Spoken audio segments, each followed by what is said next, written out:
الحمدللہ رب العالمین والصلاة والسلام علی سید الانبیاء والمرسلین اما بعد فاعوذ باللہ من الشیطان الرجیم بسم اللہ الرحمن الرحیم الصلاة والسلام علیک یا رسول اللہ وعلی آلک و اصحابک یا حبیب اللہ الصلاة والسلام علیک یا نبی اللہ وعلی آلک و اصحابک یا نور اللہ۔ الحمدللہ آج اصول دین کورس کی 7ویں کلاس ہے اور اس کے بعد ہماری آخری کلاس ہوگی۔ آج کی کلاس بھی انتہائی اہم ہے اور مجموعی طور پر اسلام پر ہونے والے اعتراضات سے متعلق ہماری آج کی نشست ہے۔ جیسا کہ آپ سب کو معلوم ہے کہ اول سے اور ابتدائی دن سے حق اور باطل کی جنگ چل رہی ہے۔ حق ہوگا تو باطل اعتراض بھی کرے گا،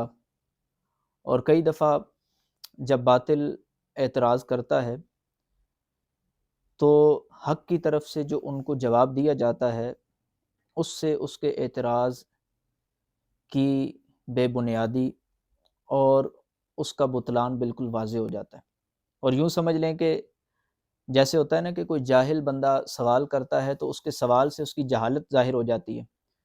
جب تک وہ خاموش رہتا ہے تو اس کی جہالت چھپی رہتی ہے۔ یہی حال اسلام کے اوپر اعتراض کرنے والے افراد کا۔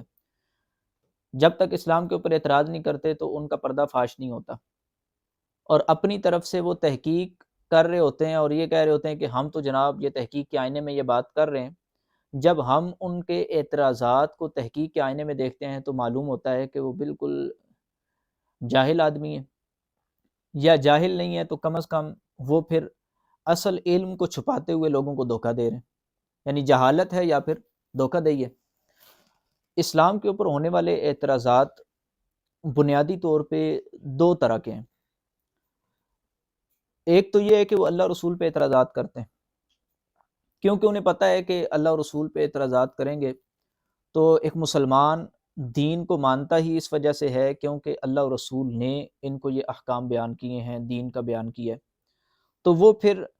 بنیاد کو ہٹانے کے لیے اور بنیاد کو ختم کرنے کے لیے یہ کرتا ہے کہ اسلام کے اوپر اس انداز سے اعتراض کرتا ہے کہ اللہ اور رسول کے اوپر اعتراض لازم ہے۔ کچھ اعتراضات کا جو ایک سمجھ لیں کہ تقسیم کاری ہے وہ یہ ہے، اور ایک پورا باب ہے کہ جو اللہ رسول پہ اعتراضات کے حوالے سے، جیسے ہم نے گزشتہ اپنی گفتگو کے اندر اللہ تبارک و تعالیٰ سے متعلق جو اعتراضات تھے ان کے اس کے اوپر جواب دیا، وجود خدا سے متعلق جو اعتراضات تھے اس کے اوپر ہم نے جو ہے تفصیل سے کلام کیا۔ پھر احادیث کے اوپر جو ہم نے کلام کیا تو بنیادی طور پہ وہ بھی نبی پاک صلی اللہ تعالیٰ علیہ وسلم پر ایک جہت سے اعتراض تھا، تو وہ اس انداز سے اللہ اور رسول پہ اعتراضات کرتے ہیں۔ دوسرا ایک پہلو یہ کہ اللہ اور رسول کے اوپر اعتراض نہیں کر رہے، لیکن یہ ہے کہ اللہ اور رسول نے جو احکام دیے ہیں، یعنی ایک ہے نا کہ ذات خدا اور ذات مصطفیٰ پہ اعتراض ہو رہا ہے۔ اب وہ کسی طرح کا بھی ہو سکتا ہے، کبھی وہ وجود کی بحث کو لے آئیں گے، کبھی وہ نبی پاک علیہ الصلوۃ والسلام کے افعال کے اوپر بات کریں گے، نبی پاک علیہ الصلوۃ والسلام نے یہ کیوں کیا، اللہ نے وہ فلاں کام جو ہے نا وہ کیوں اس کا حکم دیا، یوں کیوں کیا، یہ ایک اس طرح کی چیزیں یعنی جس میں رب پہ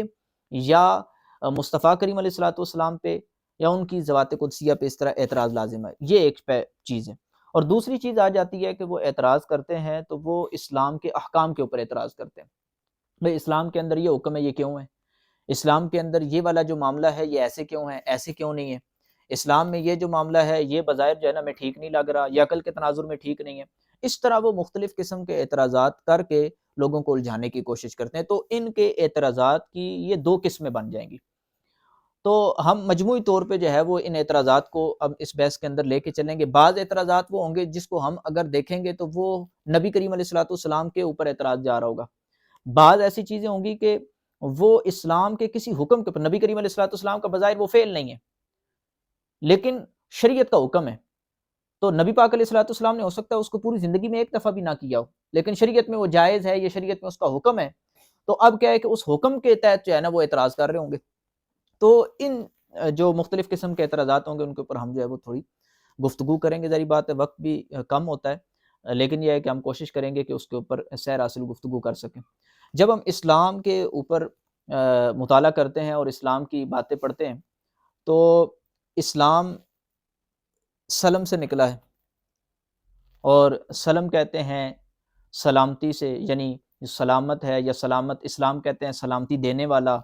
امن دینے والا۔ ایمان جو ہے نا وہ امن دینے والے معنی میں بھی استعمال ہوتا ہے۔ مومن کا ایک مفہوم یہ ہے کہ جو امن دینے والا ہو، ایک یہ مفہوم ہے۔ تو اسلام، ایمان، یہ نام ہی جو دیے ہیں ہمیں شریعت مطہرہ نے، یہ نام ہی ایسے ہیں جن کے اندر امن کا پہلو ہے۔ حتیٰ کہ نبی پاک صلی اللہ تعالیٰ علیہ وسلم کی کئی حدیثیں اور روایات ایسی موجود ہیں جس میں اس مفہوم کی روایات موجود ہے، جس میں خون دوسرے کا محفوظ ہے، تو حفاظت دم کا فرمایا، یعنی خون کی حفاظت کا، عزت کی حفاظت کا، یہ ساری چیزیں فرمائی، یعنی اسلام امن کا درس دیتا ہے۔ یہ ایک بات ہے، اور اس پہ کوئی بھی کسی قسم کا بھی شبہ نہیں ہے۔ حتیٰ کہ آپ لگا لیں کہ جب اسلام چلا تو اس وقت نبی پاک صلی اللہ تعالیٰ علیہ وسلم پر بھی بڑے بڑے اعتراض کیے گئے، لیکن حضور علیہ الصلوۃ والسلام کو صادق و امین پھر بھی کہا۔ حضور علیہ الصلوۃ والسلام کی نرمی، حضور کا کرم، حضور کی کریمانہ اوصاف یہ مشہور تھے۔ حضور کو معاذ اللہ ظالم کسی نے بھی نہیں کہا، مخالفین بھی تھے، انہوں نے بھی ایسا الزام نہیں لگایا۔ تو جو بڑے بڑے مخالفین تھے انہوں نے بھی ایسا الزام اسلام کے اوپر نہیں لگایا، جس سے معلوم ہوتا ہے کہ اسلام اپنے نام کی طرح وہ واقعی امن والا دین ہے، وہ سلامتی والا دین ہے۔ اب یہ ہے کہ کئی لوگ جو ہے نا وہ مختلف قسم کے، جو بعد میں اسلام چلتا گیا مختلف خطوں میں پہنچا تو انہوں نے عجیب عجیب اعتراض کرنا شروع کر دیے۔ ہم اگر موجودہ دور کے اندر دیکھتے ہیں تو جو ایک بڑی بات عمومی ہمیں سننے کے لیے ملتی ہے وہ کیا ہے کہ جی اسلام آپ لوگ کہتے ہو کہ امن کا دین ہے، جبکہ یہ تو جنگ و جدال اور تلوار کے ذریعے سے پھیلا ہے۔ اب یہاں پہ اگر اس چیز کو آپ دیکھیں، یہ اعتراض جو ہے آپ نے کئی جگہ پہ سنا ہوگا، اور اگر کوئی اسلام پر پہلا اعتراض کرتا ہے نا تو وہ اس طرح گفتگو اپنی شروع کرے گا، یعنی وہ پہلے اسلام کو ہیٹ کرے گا۔ جب آپ ادھر سے تھوڑے کامیاب ہوں گے نا تو پھر وہ آپ کو کہے گا اچھا اچھا چلو آپ یہ بات ہم مان لیتے ہیں، تو دیکھیں پھر اسلام کے اندر وہ فلاں جو حکم موجود ہے جو جہاد کا، وہ پھر کیا ہے؟ جب آپ اسلام کو امن والا ہونا ثابت کریں گے پھر وہ جہاد کی طرف آپ کو لے جائے گا۔ جو آج ہم نے اس سوالات کی ترتیب کچھ رکھی وہ اسی انداز سے رکھی کہ اسلام بنیادی طور پہ پہلے اس کے اوپر اعتراض کیسے ہو رہا ہے، پھر کیا ہے کہ اسلام سے وہ آپ کو اچانک جب آپ امن والا ثابت کرتا ہے جہاد پہ لے آتا ہے۔ پھر جہاد کیا ہے جناب، اور پھر جہاد سے آگے جب آپ اس کو تھوڑا سا مطمئن کریں گے تو وہ آپ کو اب اسلام کے دیگر احکام یا جو افعال ہیں، اور پھر بالخصوص جو اسلام کے شریعت کے احکام ہیں ان سے آگے چل کے وہ آخر کار آئے گا اچھا اچھا ٹھیک ہے چلو ہم مان لیتے ہیں اسلام کا حکم یہ، لیکن تمہارے نبی علیہ الصلوۃ والسلام نے پھر فلاں کام یوں کیوں کیا؟ یعنی وہ گھما پھرا کے کسی نہ کسی طریقے سے وہ کہیں نہ کہیں آپ کو جو ہے نا وہ اسلام سے بیزار کرنے کی کوشش کرے گا۔ تو یہ جو سوال کیا جاتا ہے یا اعتراض کیا جاتا ہے، اگر تو یہ اعتراض ہے تو پھر تو ظاہر بات ہے عمومی طور پہ جو معترض ہوتے ہیں ان کو سمجھانے کا فائدہ عام طور پہ نہیں ہوتا جبکہ اس کی حق کی طلب نہ ہو۔ اگر تو کسی مسلمان کے ذہن میں ایسا کوئی سوال آ جائے اس کو ہم دور کرنے کے لیے اپنا کلام کر رہے ہیں کہ بھائی اگر آپ جو ہے نا وہ اسلام کے امن والا ہونے کے اعتبار سے کسی شک میں مبتلا ہیں تو چلے ہم آپ کو بتاتے ہیں کہ اسلام امن والا کیسے۔ تو یہ جو بنیادی طور پہ میں نے آپ کے سامنے ایک سوال قائم کیا ہے، ایک اعتراض جو اسلام کے اوپر کیا جاتا ہے، یہ انہی جملوں کے ساتھ معروف ہے کہ جی اسلام یہ امن کا دین کیسے ہے؟ اسلام تو جنگ و جدال اور قتال کے ذریعے اور تلوار کے ذریعے جو ہے نا وہ پھیلا ہے۔ اس کے تین حصے ہیں۔ پہلی بات، اسلام امن والا دین ہے یا نہیں ہے، ایک سوال گویا اس سوال کے اندر یہ ہے۔ دوسری چیز، یعنی ہم اب اس سوال کی اسکیننگ کر رہے ہیں، تو پہلی چیز ہے کہ جب بھی آپ کے پاس سوال آتا ہے تو آپ اس کی تنقیح کرتے ہیں کہ ہاں بھائی سوال کتنا بنیادی ہے اور اس کی کوئی واقعی مضبوطی اس کے اندر ہے بھی یا نہیں ہے، اس کا جواب دینا بھی چاہیے یا نہیں دینا چاہیے، یا سرے سے سوال ہی جھوٹ کے اوپر مشتمل ہے۔ تو اس سوال کے تین پارٹ بنتے ہیں۔ پہلا حصہ جو اس کا ہے وہ کیا ہے کہ اسلام امن والا دین کیسے، یعنی اسلام امن والا دین ہے یا نہیں، ایک سوال گویا یہ ہو گیا۔ دوسری چیز یہ ہے کہ جی اسلام تو تلوار کے ذریعے سے پھیلا ہے۔ اب اس اسلام تلوار کے ذریعے سے پھیلا، اس میں دو چیزیں ہیں، یعنی اسلام نے زور زبردستی کی ہے، ایک یہ ہے، اور دوسری چیز یہ ہے کہ جو زور زبردستی کی ہے وہ اس لیے کی ہے تاکہ لوگوں کو زبردستی کلمہ پڑھا کے مسلمان کیا جائے۔ یہ تین پہلو جو ہے نا وہ اس اعتراض کے اندر یا سوال کے اندر موجود ہیں۔ اب اگر ہم غور کریں تو ہم اگر اس کو درمیان سے شروع کرتے ہیں، جب ہم درمیان سے گفتگو شروع کریں گے تو خود آگے پیچھے کی وضاحت ہو جائے گی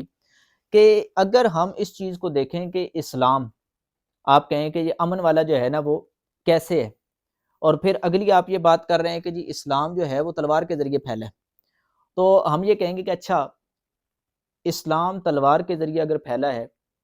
تو آپ ذرا یہ بتائیں کہ وہ ممالک موجود ہیں، وہ خطے موجود ہیں جہاں پہ اسلامی حکومت بھی نہیں ہے، اسلامی سلطنت بھی کبھی قائم نہیں ہوئی، اور وہاں پہ اسلامی فوج بھی کبھی لڑائی اور جنگ کے لیے نہیں گئی، لیکن وہاں پہ مسلمان موجود ہیں اور کثرت سے موجود ہیں۔ یہ انڈونیشیا ہے، ملائیشیا ہے، یہ جتنے خطے ہیں، یا بھی آپ امریکہ کو لے لیں، فی الوقت امریکہ کے اندر اسلام تیزی سے پھیل رہا ہے، اور یہ لوگ پریشان ہیں آج بھی کہ اسلام اتنا تیزی سے کیوں پھیل رہا ہے۔ اسلام کے تیزی سے پھیلنے کی وجہ وہاں پہ کیا تلوار ہے؟ کیا امریکہ کے اندر جو ہے وہ کوئی مسلمان جو ہے وہ کلاشنکوفیں لے کے پھر رہے ہیں؟ وہاں پہ کوئی زور زبردستی ہو رہی ہے؟ وہاں پہ تو الٹا مسلمانوں کو دبایا جاتا ہے، لیکن پھر بھی اسلام پھیل رہا ہے۔ اس سے پہلے آپ چلے جائیں، جتنے بھی چین کے اندر اسلام پھیل رہا ہے، وہاں پہ کیا مسلمان جو ہے وہ زبردستی کر رہے ہیں؟ کیا وہاں پہ مسلمانوں کا ایریا ہے؟ وہاں پہ کیا حکومت اسلامی ہے؟ نہیں ہے، لیکن وہاں پہ آپ لگا لیں کہ پھر بھی اسلام پھیل رہا ہے۔ تو پہلی بات تو یہ ہے کہ اگر ہم اس اعتبار سے مختلف ممالک اور مختلف خطوں کو دیکھیں گے جہاں پہ کبھی بھی اسلام نہیں آیا، اسلام ان معنی میں نہیں آیا کہ وہاں پہ اسلامی فوج نہیں گئی یا وہاں پہ اسلامی سلطنت نہیں بنی، کفار کی سلطنت ہے آج تک، لیکن وہاں پہ اسلام موجود ہے اور وہاں پہ جنگ کے بغیر اسلام پھیلا ہے۔ تو اگر یہ آپ کی بات اس لیے بھی غلط ہے، جو آپ کہہ رہے ہیں کہ اسلام تلوار کے ذریعے سے پھیلا ہے، اس لیے غلط ہے کہ ایک دفعہ بھی ایسا اگر ہوا ہوتا تو پھر ان جگہوں پر اتنی بڑی سطح پہ، جب آپ اسلام کے پھیلنے کی ایک ہی صورت بتا رہے کہ تلوار ہوتی ہے تب بھی پھیلتا ہے، تو پھر تو جناب یہاں پہ اسلام نہیں پھیلنا چاہیے تھا۔ پھر دوسرا اس کا پہلو اگر دیکھیں تو وہ یہ ہے کہ جہاں پہ اس وقت اسلام موجود ہے وہاں پہ ایک کافر بھی نہیں ہونا چاہیے۔ اسلام کی جہاں پہ پھر حکومت ہے، پاکستان کے اندر کتنے جو ہے نا وہ نان مسلم موجود ہیں، اقلیتیں ہیں، غیر مسلم ہیں، کیا کبھی کسی مسلمان نے زبردستی اس کو کہا کلمہ پڑھ؟ ابھی بھی کئی ایسے جو ہے نا وہ خطے موجود ہیں، عرب کو لے لیں، عرب کے اندر جو ہے وہ ایک اصول موجود ہیں، قوانین موجود ہیں، لیکن وہاں پہ ابھی تک کسی کافر کو زبردستی مسلمان کیا گیا ہو نہیں ہے۔ جبکہ اس کا الٹ موجود ہے، یعنی ایسے آپ کو کئی کیسز ملیں گے کہ جس میں ایک مسلمان تھا اور مسلمانوں کو جو ہے نا وہ باقاعدہ طور پہ مجبور کیا گیا، اور باقاعدہ ایسی تحریکیں چلیں کہ جس میں مسلمانوں کو ہندو بنانے کی کوشش کی گئی، سکھ بنانے کی کوشش کی گئی، ان کو اسلام چھڑوانے کی کوشش کی گئی، زور زبردستی کی گئی، تشدد کیا گیا، ظلم کیا گیا، زیادتی کی گئی، یہ سارے معاملات کیے گئے، اسلام کے خلاف تشدد استعمال کیا گیا، مسلمان کو اسلام سے ہٹانے کے لیے تشدد استعمال کیا گیا۔ لیکن یہ ہے کہ اسلام کا کوئی ایک پہلو بھی ایسا نہیں ہے کہ اسلام نے یہ کہا ہو کہ تم کسی کو مسلمان کرنا چاہتے ہو تو کافر کے اوپر زور زبردستی کرو، اسلام کا ایسا کوئی قانون موجود نہیں ہے۔ اور پھر مسلمانوں کا عمل بھی ایسا آپ کو کہیں نہیں ملے گا، یعنی ایک ہوتا ہے نا عمل میں کبھی کبھی کوتاہی آ جاتی ہے، لیکن اس حوالے سے ابھی تک کوئی کوتاہی نہیں آئی کہ کسی نے کہا کہ بھائی چلو اسلام تو یہ کہتا ہے لیکن دیکھو تم پھر بھی تو کر ہی رہے ہو نا ایسے، کسی نے ایسا نہیں کیا۔ ایک تو یہ چیز ہو گئی۔ دوسری چیز آ جائیں کہ اس سے پہلے والا جو ہے کہ جناب اسلام تلوار کے ذریعے امن کا دین کیسے، تو یہ تو گویا آپ سارے کی ساری دہشت گردی کو، سارے کے سارے مظالم کو، سارے کے ساری ناانصافیوں کو آپ کہہ رہے ہیں کہ گویا وہ اسلام کے ساتھ جڑی ہوئی، اسلام آیا تو یہ سب کچھ ہوا۔ اس کا مطلب ہے کہ جہاں پہ آپ کے اگر اسی سوال کو ہم مزید جو ہے نا گہرائی میں جائیں تو نتیجہ یہ نکلے گا کہ اس کا مطلب ہے کہ جہاں پہ اسلام نہیں ہے وہاں پہ بڑا امن ہے۔ اسلام جہاں پہ آپ کو لگ رہا ہے کہ یہ امن کا درس نہیں دے رہا، یہ امن والا دین نہیں ہے، تو اس کا مطلب ہے جہاں اسلام نہیں ہے وہاں پہ بڑا امن ہوگا۔ آپ ذرا خطوں پہ غور کر لیں کہ کہاں پہ اس وقت موجودہ اگر صورتحال ہے، الحمدللہ موجودہ اگر صورتحال آپ دیکھ لیں تو موجودہ صورتحال میں جہاں جہاں اسلام نہیں ہے، کئی ایسے علاقے موجود ہیں، کیا وہاں پہ چوری نہیں ہوتی؟ کیا وہاں پہ قتل نہیں ہوتے؟ کیا وہاں پہ جو ہے وہ ناانصافیاں نہیں ہوتی؟ کیا وہاں پہ ظلم نہیں ہوتے؟ اگر ہوتے ہیں تو پھر اسلام ہی کو اس حوالے سے ہٹ کیوں کیا جا رہا ہے؟ اسلام ہی نشانہ کیوں؟ سوال ہے۔ پھر دوسری چیز یہ کہ آپ کو کیا نبی کریم صلی اللہ تعالیٰ علیہ وسلم کی آمد پہ مسئلہ ہے؟ تو اس کا مطلب ہے کہ 1400 سال پہلے تو بڑا امن ہوگا، جبکہ آپ عرب کی تاریخ اور اس وقت جتنے بھی عرب کے علاوہ خطے تھے ان کی تاریخ کو اٹھا کے دیکھیں، جتنی جنگیں ان دنوں میں ہوتی تھیں، اسلام نے تو ان کو ختم کیا آہستہ آہستہ، اسلام نے تو ان کو آہستہ آہستہ مٹایا ہے۔ حرمت والے مہینے اسلام نے قرار دیے، جنگ و جدال سے منع کر دیا، وہ لوگ تو کرتے تھے، تباہی نکالتے تھے، کوئی اصول نہیں تھا، لیکن اسلام نے اصول مرتب کر دی، کہا نہیں یہ نہ کرو، ایسے نہیں کرنا۔ پھر جہاں تک یہ آپ کہہ رہے ہیں کہ اسلام نے بھائی اسلام تلوار کے ذریعے سے پھیلا ہے، تو اس میں جو تیسرا پہلو تھا وہ یہ تھا کہ اسلام تلوار کے ذریعے سے پھیلا ہے، یعنی کیا ہے کہ اسلام کی تلوار اٹھتی ہے اس لیے تاکہ اگلے بندوں کو زبردستی مسلمان کیا جائے، اس کا یہ پہلو نکلتا ہے۔ جبکہ ایک دفعہ بھی اسلام کی تلوار اس لیے نہیں اٹھی کہ بس زبردستی مسلمان کرنا ہے۔ قرآن لا اکراہ فی الدین، دین کے اندر زبردستی نہیں ہے، قرآن کا فیصلہ یہ ہے۔ جو تلوار اٹھی ہے اس پہ اگر غور کریں، اب یہ جہاد کے ساتھ اس کو میں جوڑ رہا ہوں، کیونکہ جب آپ ادھر تک آپ جواب دیتے ہیں نا تو اگلا کہتے ہیں جی ٹھیک ہے ہم نے مان لیا، آپ نے ہمیں تھوڑے سا آئینہ بھی دکھا دیا کہ کیا حالات تھے اور کیا معاملات تھے، لیکن پھر دیکھیں امن والا تو پھر بھی اسلام نہ ہوا، اسلام کی تلوار تو اٹھتی ہے نا، جہاد تو ہے نا، قرآن کی متعدد آیات ہیں جن میں جہاد کا حکم موجود ہے۔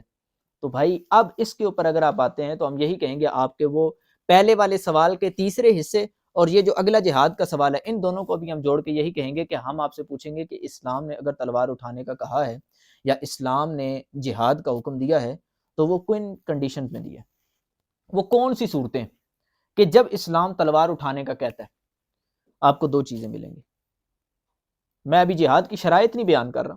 دو چیزیں جو بنیادی ہیں جہاں پہ اسلام کی تلوار اٹھتی ہے یا اسلام کہتا ہے ٹھیک ہے اب تم جہاد کر سکتے ہو یا جہاد کرنے کا حکم دیتا ہے۔ ایک چیز یہ ہے کہ جب کوئی ظالم تمہارے اوپر ظلم کرتا ہے، یہ تو کوئی بھی بندہ، حتیٰ کہ وہ افراد کے جو بالکل ملحد ہیں ان کی تاریخ بھری پڑی ہے کہ انہوں نے بھی باقاعدہ ایسی اسٹیٹ جو ہیں جو لبرل اسٹیٹ کہہ لیں ان کی بھی جنگیں ہوئی ہیں، انہوں نے بھی قتل و غارت کے اندر حصہ لیا۔ اب وہ اس میں کہتے ہیں جی حادثاتی طور پہ ہو گیا یا یوں ہوا تھا، اپنی وہ اس میں کوئی نہ کوئی جو ہے نا جواز پیش کریں گے، تو ہم بھی اسلام کے لیے جواز پھر پیش کر رہے ہیں نا۔ اب کوئی عقل مند یہ بتائے کہ بھائی آپ کے اوپر کسی نے حملہ کر دیا، مثال کے طور پہ ایک جانور ہے اس نے آپ کے اوپر حملہ کر دیا، اب آپ بھائی سامنے کھڑے ہو جائیں بس وہ آپ کے ساتھ جو مرضی کرتا رہے آپ کریں، کوئی ظلم ہوگا کوئی زیادتی ہوگی تو اس میں آپ کچھ دفاع تو کریں گے نا۔ تو دفاع ایک انسان کی عقل کا تقاضا ہے، اور انسان کی عقل کا تقاضا کیوں ہے کہ فرض کریں کہ آپ کے اوپر کوئی جانور جھپٹتا ہے نا، تو اس وقت کوئی آپ قانون کی طرف نہیں جاتے کہ یہ ملکی قانون کیا کہہ رہا ہے، اس وقت آپ کی عقل فوری فیصلہ کرتی ہے کہ میں نے اس سے جان چھڑانی ہے، یا میں نے اس کو مارنا ہے یا اس سے بچنا ہے۔ یہ دو آپ کی عقل خود راہیں نکالتی ہے، حتیٰ کہ چھوٹا سا بچہ ہے، یعنی یہ تو بڑا بندہ ہے نا، چھوٹا سا بچہ ہے، اگر چھوٹا بچہ وہ بھی کہیں جو ہے نا وہ خیر اور اچانک اس سے جو ہے نا کوئی ایسی چیز نظر آئے جس سے اس کو خوف ہو، اگر وہ اس پہ قابو پا سکتا ہو تو وہ اسے مارنے کی کوشش کرے گا یا پھر وہاں سے بھاگے گا، یا تو لڑے گا یا بھاگے گا۔ یہ عقل خود فیصلہ کر رہی ہے اس کا، تو اس کا مطلب ہے کہ اپنے دفاع کے لیے کچھ اقدام کرنا یہ عقلی تقاضا ہے، اس پہ تو کوئی انکار نہیں کرے گا۔ دوسری چیز یہ آ جاتی ہے کہ بھائی اسلام تلوار اٹھاتا ہے یا اسلام جہاد کا حکم دیتا ہے تو وہ دوسری صورت یہ ہوتی ہے کہ بھائی جہاں نا انصافی ہو، اسلام امن قائم کرنے کے لیے کرتا ہے۔ آج بھی دیکھ لیں، امریکہ کو لے لیں، دیگر کئی ایسے ممالک موجود ہیں جنہوں نے کئی کنٹریز کے اندر مداخلت کرنے کی کوشش کی تو انہوں نے بہانہ یہ بنایا کہ بھائی ہم امن قائم کرنا چاہتے ہیں۔ اس کا مطلب ہے کہ آپ کی عقل بھی اس چیز کو جو ہے نا وہ چاہتی ہے کہ بھائی امن قائم کرنے کے لیے کہیں پہ کچھ اقدام کیا جا سکتا ہے۔ اس کا مطلب یہ ہوا وہ کو سارے مسلمان تو نہیں بیٹھے ہوئے نا جو اوپر ایسے کہہ رہے ہیں، اور اس پہ بین الاقوامی سطح پہ جتنے بھی ممالک ہیں وہ سارے اس چیز پہ اتفاق رکھتے ہیں کہ جی ٹھیک ہے امن قائم کرنے کے لیے کچھ بھی کیا جا سکتا ہے۔ تو اسلام بھی جب بات کرتا ہے تو یہی کہتا ہے کہ جب جہاں پہ ناانصافی عام ہو جائے، مظالم عام ہو جائے، جہاں پہ بالکل جو ہے وہ قتل و غارت کا سامان جو ہے نا وہ ہو رہا ہے اور وہاں پہ بازار گرم کیا جا رہا ہے، تو اس صورتحال میں اسلام پھر امن قائم کرنے کے لیے اپنا قدم بڑھائے، کیونکہ اسلام ظاہری بات ہے ایک اتھارٹی ہے۔ اگر ایک ملک جو ہے وہ ایک حیثیت رکھتا ہے اور اپنے قانون رکھتا ہے تو اسلام وہ کہ جو پوری دنیا کے لیے ہے، اور پھر اسلامک ممالک اگر آپ نکالے 50 سے زائد ممالک نکل آئیں گے تو ایک اتنے ممالک اور اتنے قوانین رکھنے والے جو خطے ہیں وہ سارے کے سارے اسلام کے تابع ہیں، پھر اسلام کی اتھارٹی تو زیادہ ہوئی نا، اسلام تو اپنا قانون رکھتا ہے پھر۔ تو کہنے کا مقصد یہ ہے کہ جب آپ کا ایک چھوٹا سا ملک ہو، وہ اپنے قانون رکھتا ہے اور اس میں دفاعی پوزیشن میں یا امن قائم کرنے کے لیے کوئی اقدام کرنے کی وہ جواز ہے، تو پھر یہاں پہ بھی مجاز ہوگا اسلام کے، یہاں پہ بات کر سکتے۔ تو اسلام نے دو چیزیں کی ہیں، لیکن اس میں بھی پھر جہاد کے اگر اندر آپ بات کریں تو جہاد پہ اسلام نے یہ نہیں کہا کہ بس جناب جیسے آئے تو اسی طرح اس کو مارنا شروع کر دو، کافر نظر آئے تو مار دو، یہ کر دو وہ کر دو۔ اسلام نے تو اقلیتوں کو تحفظ دیا ہے، اس کے اوپر جو ہے نا وہ احکام بیان کیے ہیں، اور جو ٹیکس دے کے مسلمانوں کے خطوں میں رہتے ہیں یا امن لے کے رہتے ہیں تو ان کے باقاعدہ حقوق بیان کیے ہیں، اور حربی جو کفار ہیں یعنی جو مسلمانوں کے کسی طریقے سے تحت نہیں ہیں،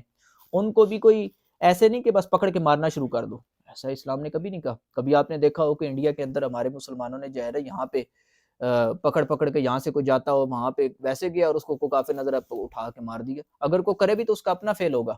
لیکن بات ہے کرنے کی کہ اسلام اس چیز کا درس نہیں دیتا۔ اگر ایسا درس دیتا ہو پھر تو ہر جگہ یہ قتل و غارت ہی ہوتی ہے۔ اسلام امن کے لیے کہتا ہے کہ اب جہاں پہ ظلم ہو رہا ہے پھر وہاں پہ کھڑے ہو،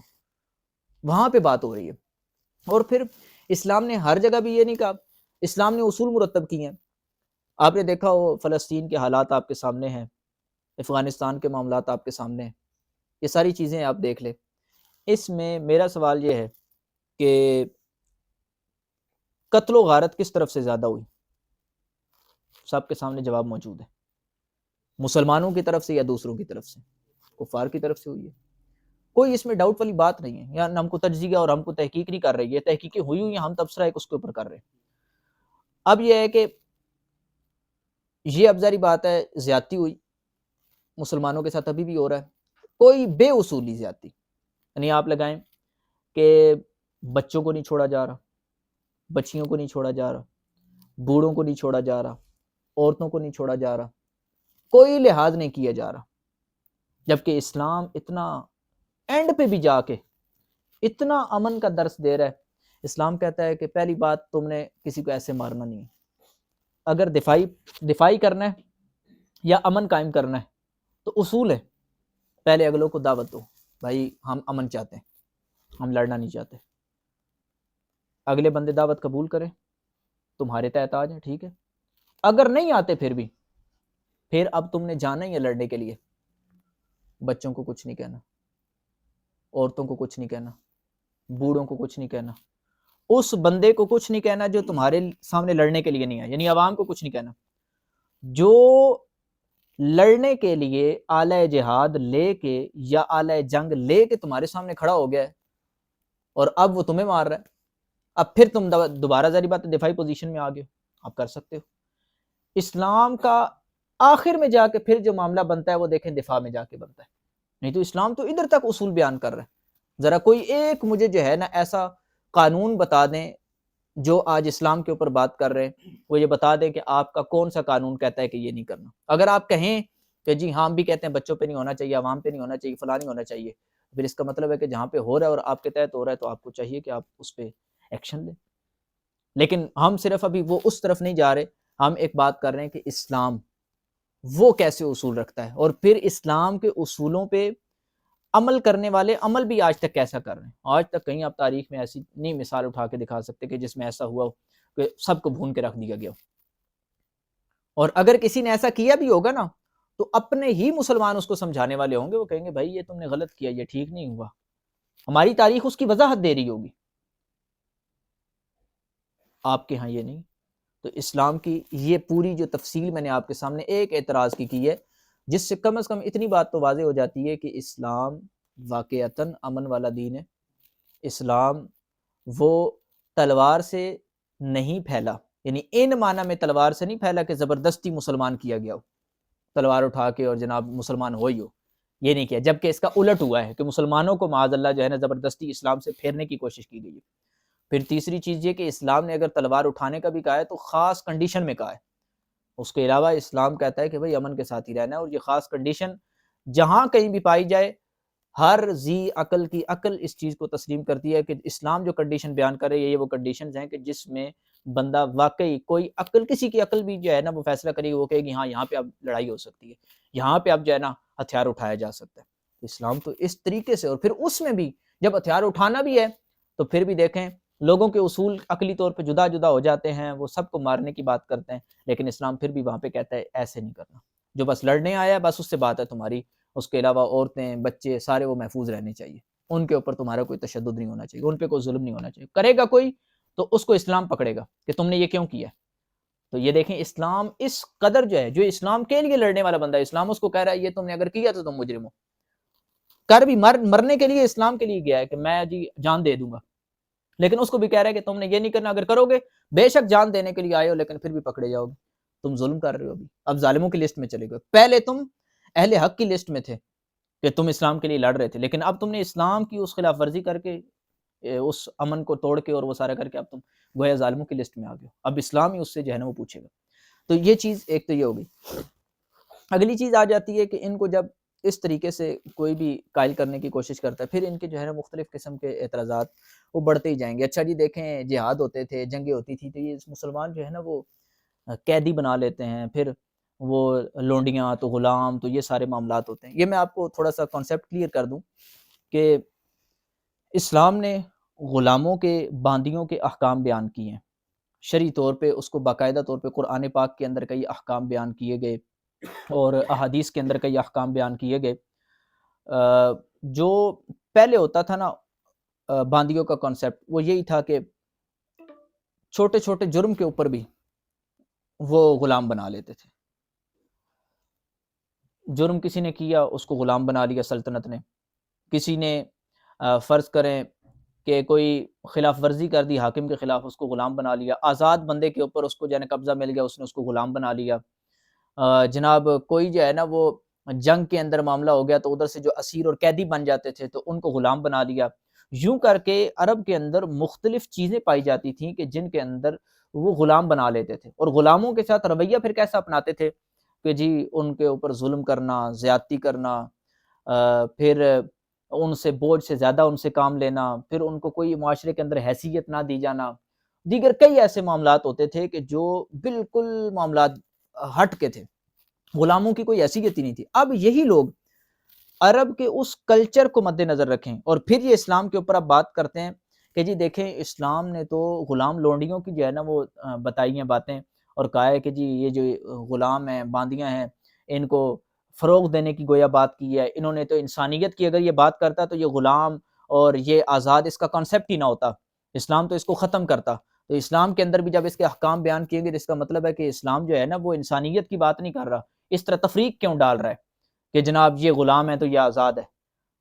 تو یہ آزاد عورت ہے تو یہ غلام عورت ہے، یہ باندی ہے تو فلاں، یہ ایسا کیوں ہے؟ پہلی بات تو یہ ذہن میں رکھے کہ اسلام نے احکام بیان کیا۔ اب کئی لوگ اس کے اندر بھی میں ایک چیز اور ایڈ کر دوں، وہ یہ کرتے ہیں کہ جی دیکھیں اسلام کے اندر ایک عام عورت ہے تو اس کو پردے کا حکم دیا جاتا ہے، جبکہ ایک لونڈی ہے، اب وہی پردے کا حکم آگے جا کے ان کو چبھتا ہے۔ ادھر آ کے کیا کہتے ہیں جب اعتراض کرنا ہے تو دیکھیں المعترض کالاعمی، معترض جو ہے نا وہ اندھا ہوتا ہے، وہ اب جیسے مرضی اس کو آتی ہے کر دیتا ہے۔ اب ادھر آ کے کہتا ہے کہ جی دیکھیں اسلام آپ عام عورتوں کو کہتا ہے کہ جی ٹھیک ہے آپ پردہ کرو سارے معاملات، لیکن ایک لونڈی ہوتی ہے جو باندی ہوتی ہے غلام ہے، اس کو یہ کہتا ہے کہ تم نے پردہ نہیں کرنا، اسلام اس عورت کو کہتا ہے کہ تم نے دوپٹہ نہیں سر پہ رکھنا، یہ کیا ہے جی؟ اب یہ فرق کیوں؟ اب وہ اس طرح کا اعتراض کر رہے ہیں۔ اب آگے ہم پردے پہ بھی جائیں گے اس کے ساتھ ہی، لیکن پہلی بات یہ ذہن میں رکھیں کہ اسلام نے پہلی بات تو یہ ہے کہ انسانیت کی بات کی ہے اور انسانی اقدار کا لحاظ کیا ہے، یہ پہلا ایک اصول ذہن میں رکھیں۔ اس کی اگر آپ نے مثال دیکھنی ہو تو وہ واضح طور پہ آپ دیکھ لیں کہ عرب کلچر کے اندر جب لونڈی غلام ان کی کوئی حیثیت نہیں تھی اور ان کو جانوروں سے بھی بدتر مخلوق سمجھا جاتا تھا، ان کے اوپر مختلف قسم کے ظلم کیے جاتے تھے۔ نبی پاک صلی اللہ تعالی علیہ وآلہ وسلم جب تشریف لائے، حضور علیہ الصلوۃ والسلام نے غلام اور لونڈیوں کے باقاعدہ طور پہ احکام بیان کیے۔ اگر کسی صحابی نے کوئی کسی کے اوپر زیادہ بوجھ ڈال دیا تو حضور نے فرمایا کہ تم نے جو ہے وہ اس کے اوپر اتنا اسی طاقت سے زیادہ کیوں، اللہ تعالیٰ نے تمہیں اس کے اوپر جو ہے وہ قبضہ دے دیا ہے، تسلط دے دیا ہے، تو اب تم ایسے کر رہے ہو، یہ تمہارا بھائی ہے، مسلمان تھے، بھائی ہے تمہارا۔ کبھی تصور بھی نہیں کیا جاتا کہ عرب خطہ اور اس کے اندر جو آج بھی جو ہے نا آپ کو پتہ ہے کہ وہ تھوڑا ہوتا ہے، وہ اپنے آپ کو بڑا سمجھتے ہیں، تو اگرچہ جو اہل عرب ہیں ان کا ایک مقام ہے، لیکن بات ویسے میں کر رہا ہوں کہ ایک ان کے اندر چیز ہوتی ہے کہ ہم عربی ہیں، مال ہے ہمارے پاس۔ تو اس دور کے اندر جب وہ ظلم کرتے تھے، وہ غلام کو دیکھ کے جو ہے نا وہ اپنے لیے سمجھتے تھے یار یہ ہے ہی مخلوق ایسی ہے، یہ بدترین مخلوق ہے معاذ اللہ، یہ ایسی چیزیں۔ لیکن نبی پاک صلی اللہ تعالیٰ علیہ وسلم نے صحابی کو تمہارے بھائی ہیں، یہ درجہ انما المؤمنون اخوہ، سب کو برابری کا درجہ دیا کہ نہیں دیا۔ دوسری بات یہ ہے کہ جو اب بات آ جاتی ہے کچھ احکام کی، تو پہلے تو یہ تصور بھی نہیں ہوتا تھا کہ بھائی غلام باندیوں کی بھی کوئی شادی کرے۔ اس وقت تو معاذ اللہ ثم معاذ اللہ یہ جو باندیاں ہوتی تھیں ان کو غلط کاری کے لیے استعمال کرتے تھے لوگ، تو اللہ تبارک و تعالیٰ نے ان کے نکاح کا فرمایا وَأَنكِحُوا الْأَيَامَ مِنكُمْ وَالصَّالِحِينَ مِنْ عِبَادِكُمْ وَإِمَائِكُمْ، فرمایا اپنے غلام اور باندیاں جن ان کے نکاح کرو۔ تو قرآن نے تو ان کے نکاح کا حکم دیا۔ نکاح کا کانسیپٹ اس وقت وہ نہیں سمجھتے تھے کہ اچھا جی ان کو بھی ہم اتنی عزت دیں ان کے نکاح کریں۔ اسلام نے تو اتنا ان کے لیے حکم بیان کیے، ان کے احکام اس انداز سے بیان کیے ہیں۔ پہلے یہ ہوتا تھا کہ غلام لونڈیاں اور یہ جو بنتی تھی نا، چھوٹی چھوٹی بات پہ بنا دیتے تھے، دشمنی ہوئی، قبضہ آ گیا، اس کو پکڑا اور بیچ دیا آگے۔ حضرت یوسف علیہ السلام کا آپ کو قصہ سارا معروف پتہ ہوگا، غلام بنا لیا تھا۔ اب حضرت یوسف علیہ السلام تو آزاد تھے، لیکن پھر بھی معاذ اللہ وہ ہوا معاملہ۔ اس وقت کوئی بندہ خود بھی اپنے آپ کو، یہ بھی ایک رواج تھا کہ کوئی بہت مفلس ہو گیا، وہ بالکل لاچار ہو گیا، وہ کیا کرتا تھا، میں تمہیں اپنا آپ بیچتا ہوں، خود ہی بیچ دیتا۔ جیسے مصر والوں نے اپنے آپ کو بیچا تھا حضرت یوسف علیہ السلام پہ، سارا مصر حضور کا، وہ حضرت یوسف علیہ السلام کا غلام ہوا۔ یہ اس ٹائم رواج ہوتا تھا، یہ خود چلتا آ رہا تھا، یعنی چھوٹی چھوٹی بات پہ بھی ایسے ہوتا تھا کہ بن جاتا تھا۔ جی کوئی جرم کر دیا کسی نے، اس جرم کی پاداش میں جی اس کا فیصلہ ہو گیا جی آج سے تم غلام ہو، اب اس کی خرید و فروخت ہو رہی ہے۔ جنگوں کے اندر بھی ہوتا تھا۔ اسلام نے سارے کے سارے امور کو ختم کیا، کہا یہ جرم کے اندر اس طرح غلام کوئی آزاد غلام نہیں بن سکتا ایسے۔ صرف اسلام نے ایک چیز رکھی جو حقیقت میں ایک قیدی بن کے آتا ہے، وہ کیا کہ اگر کوئی جنگ ہوتی ہے، جنگ کے اندر جو وہ قیدی ہوتے ہیں وہ غلام بن جاتے ہیں۔ اب اسلام نے اس کو آہستہ آہستہ ختم کیا، اس کو بھی، یعنی اسلام نے پہلے تو یہ کہ جتنی اس کی شکیں پائی جاتی تھی غلامی کی ان کو محدود کر دیا،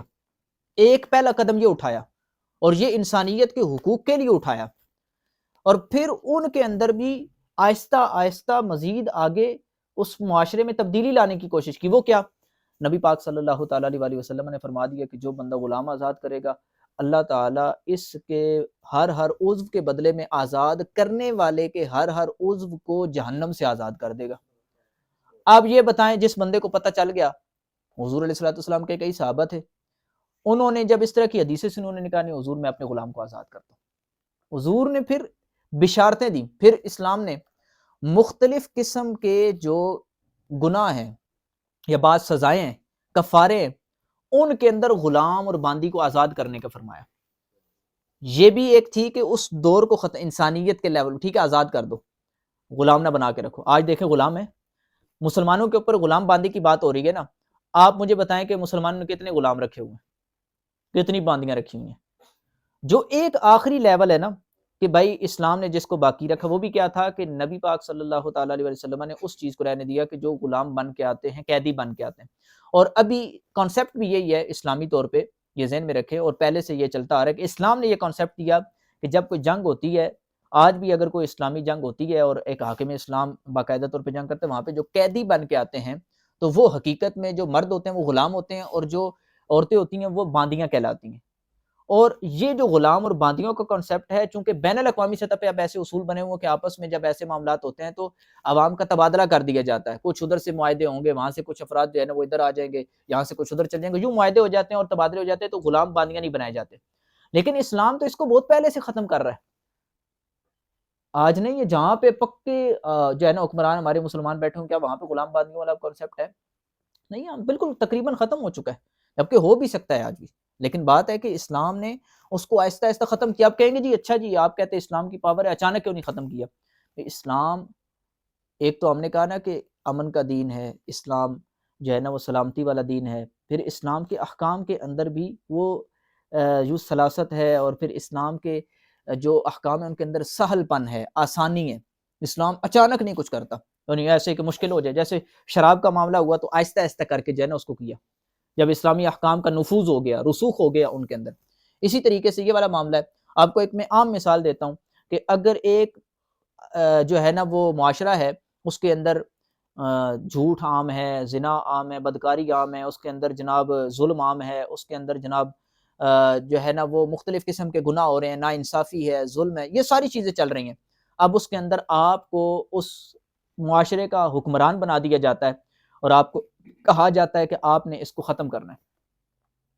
یہ جو سائل ہے یا جو معترض ہے اسی کو ہم کہیں گے اچھا آپ کیا کریں گے؟ وہ بندہ آپ کو پتہ کہے گا میں کچھ قانون بناؤں گا۔ اچھا آپ ایک دم قانون بنا دیں گے تو سب کچھ ختم ہو جائے گا۔ آپ اچانک یہ کہہ دیں گے جی آئندہ سے جناب جو ہے نا چوری کرے گا فلاں ہو جائے گا، یہ ہو جائے گا۔ آپ تو آدھے بندوں کو اتنی سزائیں دے کے بیٹھیں گے، کہا جی ہم اتنے قانون بنا دیں گے کوئی چور چوری نہ کرے۔ اچھا بھائی چور چوری نہیں کرے گا تو اس کے مقابلے میں آپ کیا دیں گے؟ اب چور کو چوری سے تو آپ نے روک دیا، لیکن اب بات ہے کہ چور چوری نہ کرے، اس کو اصل حکومت کا کام ہے نا کہ پھر اس کو کوئی معاشت کے اپنا کیا کہتے ہیں کہ معاش کے اعتبار سے بھی کچھ دے، معاش بھی ہو نا کچھ اس کا، وہ کھائے گا کیا پیے گا کیا؟ آپ اگر اصول بنا کے بیٹھ جائیں اور آپ حکومت کے بندے بٹھا دیں بس جناب یہ کر دینا ہے تو یوں ظلم و بربریت میں اضافہ ہوتا ہے، یہ بغاوت کی طرف معاملات لے کے جاتے ہیں۔ جو اصل حاکم ہوگا نا وہ کیا کرے گا کہ وہ کہے گا کہ جناب اگر میں نے اس کو ٹھیک کرنا ہے تو مجھے جناب اس کے لیے 50 سال چاہیے، مجھے اس کے لیے اتنا عرصہ چاہیے۔ پہلے وہ قانون بنائے گا، کچھ نافذ کرے گا، پھر تھوڑے سے اور مزید احکام سخت لائے گا، اس میں کچھ پھر جو افراد اگر اس نے چوری پہ سخت سزا جو ہے نا وہ رکھی تو اس کے ساتھ ساتھ وہ ایک نوکری بھی فراہم کرے گا، اچھا یہ پیشہ ہے یہ آپ کر سکتے ہیں، تاکہ ادھر سے چوری کی طرف لوگ نہ جائیں متبادل کی طرف آئیں۔ تو اسلام نے یہی کام کیا، اسلام نے یہی کام کیا کہ پہلے جو ہے نا وہ بتایا کہ یہ چیزیں محدود کر دیں، محدود کے ساتھ ساتھ مسلمانوں کو ترغیب دلائی، مسلمانوں کو ترغیب دلانے کے ساتھ ساتھ ان کو الگ سے تم نے یہ کر دینا ہے، کفالت کا فرمایا، تربیت کا فرمایا، اخلاق کا فرمایا، حتیٰ کہ ایک حدیث پاک میں یہ بھی ارشاد فرمائے گا جنت کی وعید جو ہے نا وہ اس پہ فرمائی گئی کہ جو اپنی باندی کی اچھی تربیت کرتا ہے، اس کو اچھی تعلیم دیتا ہے، اچھے اخلاق، اور اس کے بعد اس کا نکاح کر دیتا ہے، جنت کی بشارت۔ اب اسلام نے تو پورا پراپر پھر اس کے لیے ایک وے بتایا نا کہ اس انداز سے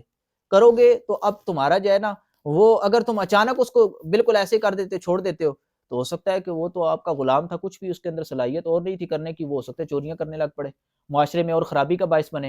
ہو سکتا ہے معاذ اللہ اگر وہ عورت تھی تو وہ کسی ایسے کام کے اندر ملوث ہو جائے کہ جو شریعت نے ناجائز اور حرام قرار دیا اور اسی کو اپنا وہ جو ہے نا وہ معاش کے لیے ذریعہ بنا لے، تو اسلام نے کہا نہیں، اس کی اچھی تربیت، تعلیم، آزاد کرو، نکاح کرا دو، آگے معاملات ظاہری بات ہے کہ اس کے خرچے کسی اور کے ذمہ ہو جائیں گے۔ کہنے کا مقصد ہے اسلام پراپر وے دے رہا ہے۔ پھر اسی طریقے سے غلام کی تربیت کی بات کرتا ہے، ان کو احکام بیان کرتا ہے، ان کے نکاح کی بات کرتا ہے، ان کو معاش کی بات بتاتا ہے، یہ سارے معاملات اسلام بتا رہا ہے۔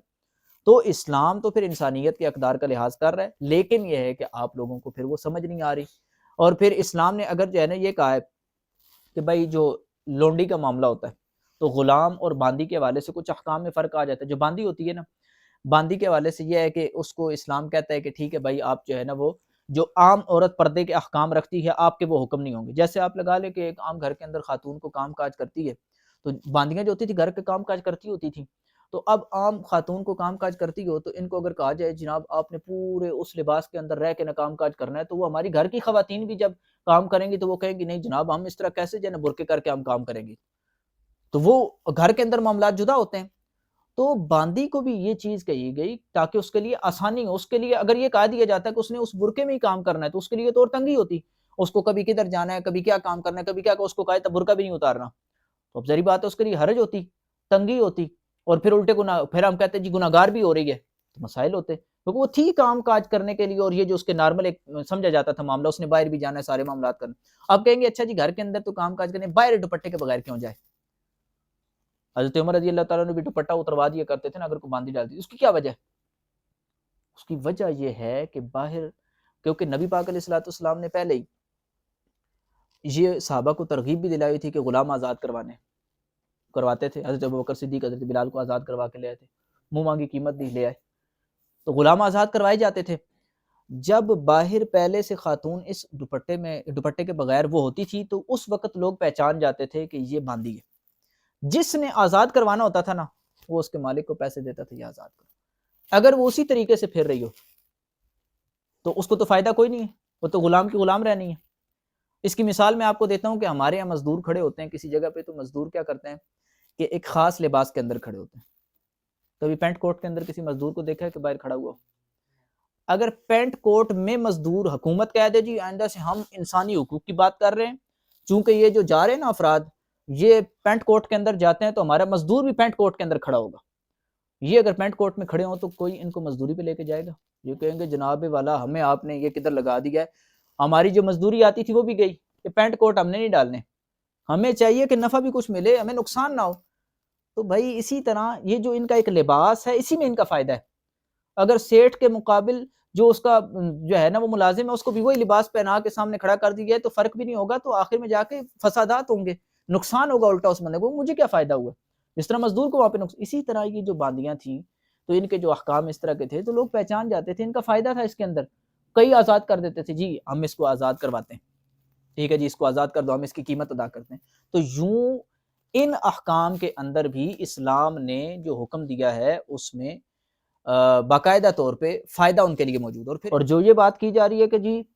برہنہ ہونے کا اسلام ان کو کہہ رہا ہے، بالکل ایسی بات نہیں ہے، یہ اپنی طرف سے اضافہ ہے، اور گویا اسلام کے خلاف جو اپنا بغض ہے وہ نکالنے کی کوشش کی جا رہی ہے. ورنہ اسلام نے ایسا کہیں بھی حکم نہیں دیا کہ جی معاذ اللہ یہ برہنہ ہو جائیں. اسلام نے ان کے لیے پردے کے احکام بیان کیے ہیں، اور ان کے لیے جو ہے نا ان احکام کو تفصیل کے ساتھ واضح کی ہے، نہ یہ کہ معاذ اللہ جو ہے نا برہنہ ہونے کی کہیں تو بات کی گئی ہو. تو یہ کئی لوگ غلو کرتے ہوئے اس طرح کا اظہار کر دیتے ہیں کہ جی برہنہ ہونے کا ہے، ایسا کچھ بھی نہیں. اور حضرت عمر رضی اللہ تعالیٰ عنہ والی وہ جو روایت ہے نا جس میں آپ نے باندی کے دوپٹہ دھونے کو ڈالا ہوا اتاروا دیتے تھے، تو وہ جو معاملہ ہے وہ اس تحفظ کے پیش نظر تھا، اور وہاں پہ اس جملے کو یہ تعبیر کرتا جی حضرت،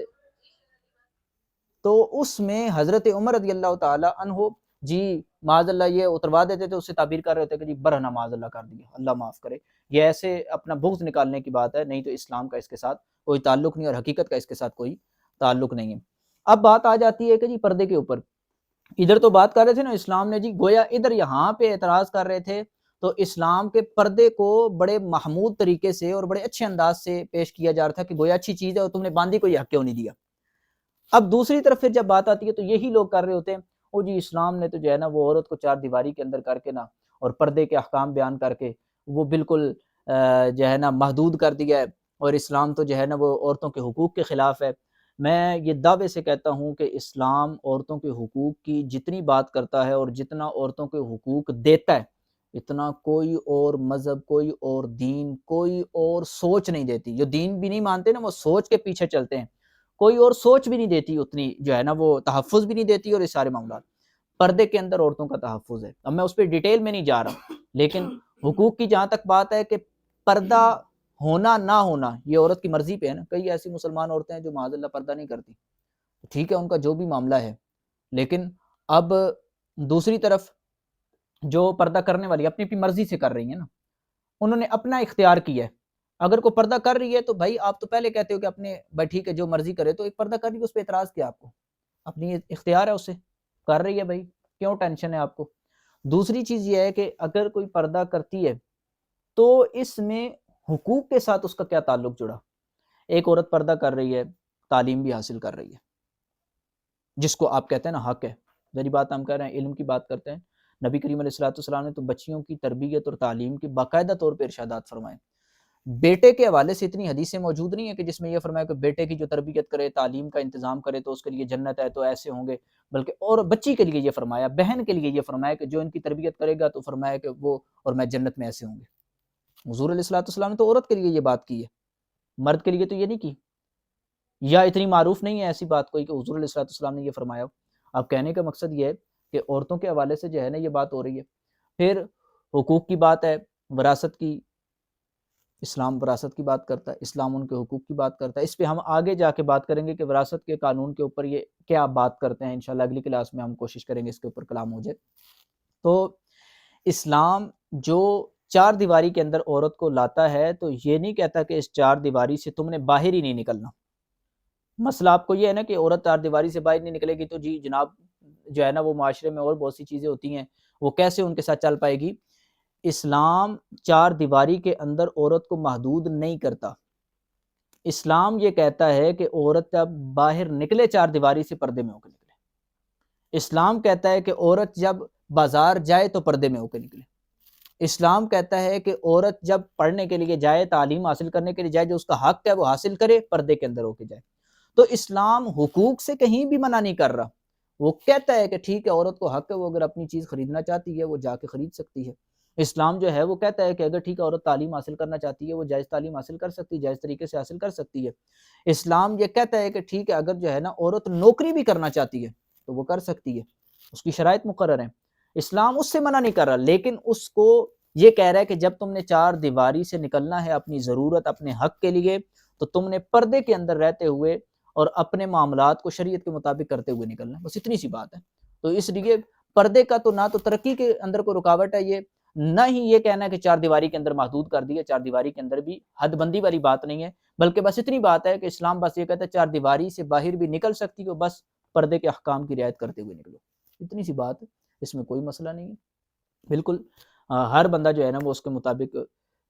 یوں سمجھ لے کہ جیسے اپنی عقل سے آپ لوگ فیصلہ کرتے ہیں کہ ہم نے کون سا لباس پہن کے باہر نکلنا ہے، ہم نے کیسے لباس میں جانا ہے، ہم کیسے دکھنا چاہتے ہیں، وہ ہر اپنی مرضی سے کرتا ہے۔ اسی طرح اسلام کہتا ہے کہ جو مجھے ماننے والے ہیں وہ اس طریقے سے باہر نکلیں، اسلام ان کو جو ہے نا حکم دیتا ہے۔ اب جو کر رہا ہے اپنی مرضی سے، جب اسلام کو مان رہا ہے وہ اسلام کے مطابق پھر نکل رہا ہے، کوئی ٹینشن کی بات ہی نہیں۔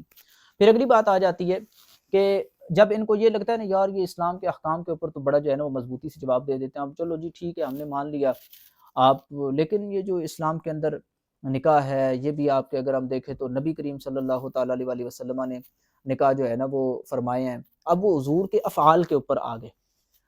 تو یہ ایک نہیں کئی ایسے افعال کے اوپر وہ اعتراض کرنے والے جو ہے نا وہ بس اندھا دھند کر رہے ہوتے ہیں۔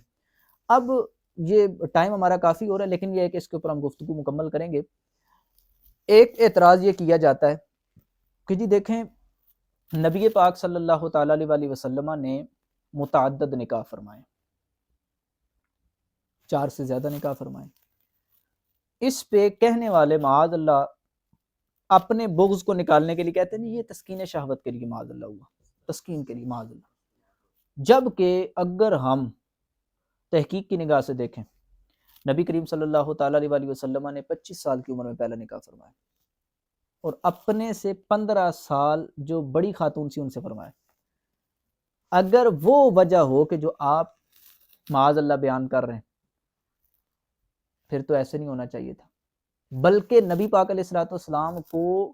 کفار کی طرف سے جوان عورتوں کے نکاح کے پیغام ہوتے تھے، بس آپ ہماری آفر قبول کریں، یہ عورتیں آپ کے جناب قبول کریں۔ حضور علیہ الصلوۃ والسلام نے قبول نہیں فرمائی، کیونکہ حضور علیہ الصلوۃ والسلام اللہ تبارک و تعالیٰ کے حکم پہ چلنے والے۔ نبی کریم صلی اللہ تعالیٰ علیہ وسلم نے جتنے نکاح فرمائے 4 سے زیادہ نکاح ہوئے، کہیں بھی یہ والا پہلو نہیں ملے گا آپ کو۔ وہ کیا ہے کہ صرف حضرت عائشہ صدیقہ رضی اللہ تعالی عنہا وہ ایک خاتون ہے کہ جن کے ساتھ نکاح ہوا حضور علیہ الصلوۃ والسلام کا، تو حضور علیہ الصلوۃ والسلام کا ان کے ساتھ نکاح ہوا تو وہ کماری تھی، اور کسی کے ساتھ اس طرح نکاح نہیں، کوئی بیوہ ہے کوئی مطلقہ ہے اس طریقے سے۔ اور نبی پاک علیہ الصلوۃ والسلام جب نکاح فرما رہے ہیں حضرت عائشہ صدیقہ رضی اللہ تعالی عنہا سے تو آپ کی تقریباً 50 سال یا اس طرح عمر ہے۔ اگر وہ والا معاذ اللہ معاملہ لیا جائے ثم معاذ اللہ تو وہ تو جوانی میں زیادہ ہوتا ہے،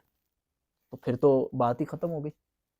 یہ اس طرف تھا ہی نہیں معاملہ۔ اصل پھر علت کیا تھی، حکمت کیا تھی، اب وہ ہم آپ کو بتائیں گے۔ ذری بات ہے، پہلے تو ہم نے وہ سکیننگ کی ہے کہ یہ آپ کا اعتراض درست نہیں ہے، آپ درست اعتراض نہیں کر رہے، یا زبان آپ کی درست نہیں ہے۔ سوال بھی جب اٹھایا جاتا ہے تو وہ ادب کے دائرے میں رہ کے اٹھایا جاتا ہے، نہ کہ ذاتی طور پہ کسی کو تنقید کرنا یا جو ہے نا وہ اس کو تنقید کا نشانہ بنانا، یہ مقصد ہوتا ہے۔ اب یہ ہے کہ دیکھیں اسلام پھیلا، نبی پاک علیہ الصلوۃ والسلام تو مردوں کے اندر جو ہے نا وہ آ کے احکام بیان فرماتے تھے، عورتیں بھی سیکھنے کے لیے آتی تھی، پردے کی رعایت کرتے ہوئے حضور ان کو بیان کرتے تھے احکام۔ اب کیا ہے کہ مرد آ رہے ہیں ان کو تو احکام مل رہے ہیں، اب ظاہر بات ہے عورت کئی دفعہ جھجکتی ہے، ہر سوال کھل کے نہیں پوچھ سکتی، کچھ ان کے پردے کے معاملات ہوتے ہیں وہ اس طریقے سے نہیں پوچھ سکتی، اور عورتوں کے اندر ظاہری بات ہے کہ احکام کا سیکھا ہوا ہونا بھی ضروری ہے تاکہ وہ آگے پھیلا سکیں۔ نبی کریم علیہ الصلوۃ والسلام تو کئی صحابہ کی تربیت فرمانے والے ہیں، ایک وقت میں حضور کئی صحابہ کی تربیت فرما رہے ہیں، وہ سارے صحابہ آگے جا کے دین پھیلا رہے ہیں۔ عورتوں میں بھی ضرورت تھی کہ تربیت ایک جماعت کی جائے، اگر 2-4 کی تربیت ہو جائے تو وہ اس انداز سے کر سکے خدمت، یہ ممکن نہیں ہوتا عام طور پہ اتنی بڑی سطح پہ کہ پوری دنیا میں دین پھیلنا ہے۔ تو پھر نبی پاک علیہ الصلوۃ والسلام نے 4 سے زیادہ نکاح اللہ کے اذن سے اس حکمت کے تحت فرمائے تاکہ دین پھیلے اور زیادہ سے زیادہ عورتیں دین سیکھیں. جیسے ظاہری بات ہے بندہ بیوی کو پردے کے معاملات بھی بتا سکتا ہے، اس طرح دوسری عورت کو نہیں بتا سکتا. تو ان احکام کو ڈیلیور کیا جائے صحیح طور پہ، تاکہ یہ عورتوں کے ذریعے سے عورتوں میں بہت زیادہ کام پھیلے. یہ حکمت تھی. پھر حضرت عائشہ صدیقہ رضی اللہ تعالی عنہا سے نکاح کیوں فرمایا؟ حضرت عائشہ صدیقہ رضی اللہ تعالی عنہا سے نکاح فرمانے میں بھی حکمت یہ تھی کہ تقاضا تھا کہ ظاہری بات ہے کہ ایک جو زیادہ عمر کی ہوتی ہیں ان کا حافظہ اس طریقے سے نہیں ہوتا. حضرت عائشہ صدیقہ رضی اللہ تعالیٰ کمال حافظہ بھی تھا، اللہ تعالیٰ نے عطا فرمایا تھا، فقہ بھی، سمجھ بھی، فقاہت بھی اللہ تعالیٰ نے کمال عطا فرمائی تھی، فہم اللہ تعالیٰ نے کمال عطا فرمایا تھا. تو اللہ کے اذن سے یہ بھی ہوا. نبی کریم صلی اللہ تعالیٰ علیہ وسلم نے حضرت عائشہ صدیقہ رضی اللہ تعالیٰ عنہ سے نکاح فرمایا کہ یہ جوان ہے، یہ جلدی احکام حفظ کر لیں گی اور پھر اس کو مزید آگے پھیلائیں گی. اور پھر ظاہری بات ہے کہ عمر بھی ہوتی ہے، عام طور پہ جو جوان ہے اس کا ایک تقاضا ہوتا ہے یہ زیادہ دیر تک کام کر سکے گا، یہ بھی ایک سلسلہ ہوتا ہے. تو اس چیز کو بھی مد نظر رکھا گیا کہ یہ زیادہ دیر تک کام کر سکے گی. دیکھیں حضرت علی المرتضیٰ رضی اللہ تعالیٰ عنہ کے دور میں بھی حضرت عائشہ صدیقہ رضی اللہ تعالیٰ عنہ موجود تھی. ابوبکر صدیق رضی اللہ تعالیٰ عنہ کے زمانے میں بھی آپ نے جو ہے نا وہ کام کیا، دین پھیلایا. حضور علیہ السلام کے زمانے میں بھی، حضرت عمر کے زمانے میں، حضرت عثمان کے زمانے میں، حضرت مولا علی کے زمانے میں، پورے دیکھیں خلفائے راشدین کا گویا دور پایا اور آپ دین کا کام کرتی رہی، پھیلاتی رہی دین کو. تو یہی تو حکمت تھی، عورتوں کے اندر دین کا کام زیادہ سے زیادہ پھیلے. اب دیگر ازواج پہلے فوت ہو گئیں، یہ آگے تک چلتی رہی، یہ حکمتیں تھیں. پھر حضرت عائشہ صدیقہ رضی اللہ تعالیٰ عنہ کے نکاح کے اوپر جو اعتراض کیا تو کم سنی میں ہوا. پہلی بات تو یہ ہے کہ اگرچہ یہ بھی ایک تاریخ کا اختلاف ہے کہ وہ نکاح جو ہے نا وہ آیا 6 سال اور 9 سال جو بیان کیے جاتے، 6 سال کی عمر میں نکاح ہوا، 9 سال کی عمر میں رخصتی ہوئی. پہلی بات اس میں بھی اختلاف ہے کہ بڑی عمر تھی. اگر اس کو چلو ہم مان لیتے ہیں کہ یہی تھا، ایک یہ ہے. دوسری رائے یہ کہ جی یہ اختلاف کو پس منظر، ہمارا اختلاف کی طرف ہم نظر نہ کریں، صرف نظر کریں اس سے، اور ہم یہ کہ چلے ٹھیک ہے 6 سال میں نکاح ہوا اور 9 سال میں رخصتی ہوئی. تو بھائی بات یہ ہے کہ یہ پہلی بات ہے کوئی زبردستی والا معاملہ تو ہوا نہیں، والد راضی، بچی راضی، سارے معاملات، بات ختم. دوسری بات یہ ہے کہ اس دور کے اندر صرف حضرت عائشہ صدیقہ رضی اللہ تعالیٰ نے، عرب کا ایک کلچر تھا جو نکاح ہوتے تھے. اب آج تو ہم اگر جو ہے نا وہ 15 سال کی بچی کا نکاح کرے تو لوگوں کو ظلم نظر آتا ہے. جتنے ہمارے افراد اس وقت میرے ساتھ آن لائن بھی موجود ہیں، آپ حضرات بھی اس وقت بیٹھے ہوئے ہیں، آپ اپنے والدین سے کبھی پوچھیے گا امی جی آپ کا نکاح کب ہوا تھا، ابو جی آپ کا نکاح کب ہوا تھا؟ 15 سال، 16 سال، کیا ظلم ہوا؟ ان کے رواج تھا، ہوتا تھا. اسی طریقے سے عرب کے اندر یہ نارمل بات تھی کہ اس طرح بچی کا نکاح ہوتا تھا، مرضی پوچھ لی جاتی تھی اور نکاح اس کو. اور اس وقت جو عرب کی جو اس وقت خواتین تھی، ظاہری بات ہے ان کی خوراکیں اور ہیں، معاملات اور ہیں، وہ ہمارے یہاں جیسے اس طریقے سے جو ہے نا وہ جسمانی کیفیت نہیں ہوتی ان جو ہے نا خواتین کی تھی. تو ہر جگہ کا فرق ہوتا ہے. آپ ایک ہی جگہ کے اس پورے کلچر کو اور اس چیز کو سائڈ پہ کر کے ایک اتنا بڑا اعتراض پورا فٹ کیسے کر رہے ہیں؟ تو اس لیے یہ بھی سرے سے بے تکی سی بات ہے. تو اس کے اندر اللہ تعالیٰ نے کئی حکمتیں رکھی تھی اور ان حکمتوں کے تحت یہ سارے معاملات ہوئے. اور اس کے مطابق تقریباً میں نے اپنے تفصیلی جو ہے نا وہ گفتگو اس کے اندر کی ہے کہ کیا کیا حکمتیں تھیں اور کیا کیا معاملات تھے. اور اس سے کم از کم اتنا پتہ چلتا ہے کہ ہمارے اسلام کا جو جو حکم ہے اور نبی کریم علیہ الصلوۃ والسلام کے جو جو افعال و اعمال ہیں، کسی بھی جہت سے اس کے اوپر اگر کلام کیا جائے تو ہر چیز کے اندر ہزاروں حکمتیں کار فرمائیں. ہم مسلمان ہیں، حکمت نہ بھی ہو تو ہم تو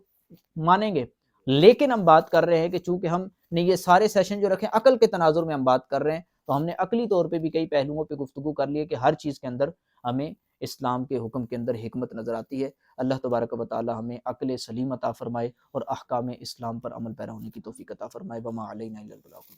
ایک کوٹ ہے یہ سوشل میڈیا پر بڑا وائرل ہوتا ہے کہ سب سے بڑا مذہب انسانیت ہے، اسلام یا کوئی اور مذہب نہیں. اس کی کیا؟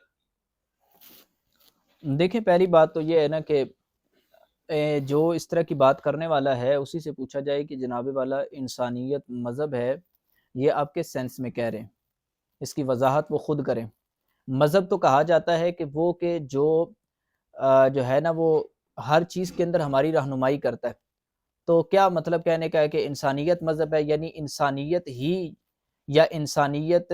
کے ساتھ رحم دلی کا جذبہ اگر کسی بندے کے اندر ہو تو وہ ہر میدان کے اندر کامیابی حاصل کر لیتا ہے، یا کیا مقصد ہے اس کا کہنے کا؟ یا اس کا کہنے کا یہ مقصد ہے کہ بھائی انسانیت ایک ایسی چیز ہے کہ بس جناب ہمیں ایک دوسرے کے مذہب کو نہیں دیکھنا چاہیے، بس ہر ایک کے ساتھ اچھا کرنا چاہیے. یہ دوسرا پہلو ہے اس کا. یعنی پہلی بات تو یہ کہ انسانیت کو ایک مذہب جو مصطلح مذہب ہے، ایک اصطلاحی طور پہ جس کو دین اور مذہب کہا جاتا ہے، انسانیت کو وہ مذہب قرار کوئی بھی ذی عقل نہیں دے سکتا. ایک تو بات یہ ہو گئی. دوسری بات یہ ہے کہ اگر انسانیت کو مذہب قرار دینے سے مراد یہ ہے کہ مذہبیت کے لیبل سے باہر نکل کے بس یہ کہنا چاہیے انسان ہے، چلو اس کے ساتھ اچھا کیا جائے، تو ہم یہ کہیں گے کہ دین اسلام کو اگر اس تناظر میں دیکھا جائے تو دین اسلام آیا کہ وہ صرف یہ کہتا ہے کہ مسلمان ہی کے ساتھ بھلا کرنا ہے، یا مسلمانوں کے علاوہ بھی بھلائی کا ہمیں کہتا ہے. تو اگر ہم اسلام کا دیکھتے ہیں تو اس میں تو مسلمانوں کے علاوہ بھی ہمیں کفار کے ساتھ بھی بھلائی کا حکم دینے کا فرمایا گیا، کفار کے ساتھ بھی ظلم زیادتی نہیں کرنی، کفار کے ساتھ بھی ناانصافی نہیں کرنی، کفار کے ساتھ بھی جھوٹ نہیں بولنا، کفار کو دھوکہ نہیں دینا، فراڈ نہیں کرنا. یہ سارے معاملات ایک مسلمان کے ساتھ جیسے ہمیں کہے گئے ہیں کافر کے ساتھ بھی کہے گئے ہیں. تو یہ والے معاملات جو اس طرف کہے جا رہے ہیں اور اسلام سے بیزار کرنے کی کوشش کی جا رہی ہے یہ والا جملہ بول کے، تو اسلام تو خود اس چیز کا درس دے رہا ہے. تو پھر اسلام کے اگینسٹ اس چیز کو، اس جملے کو پیش کرنا یہ درست نہیں ہے.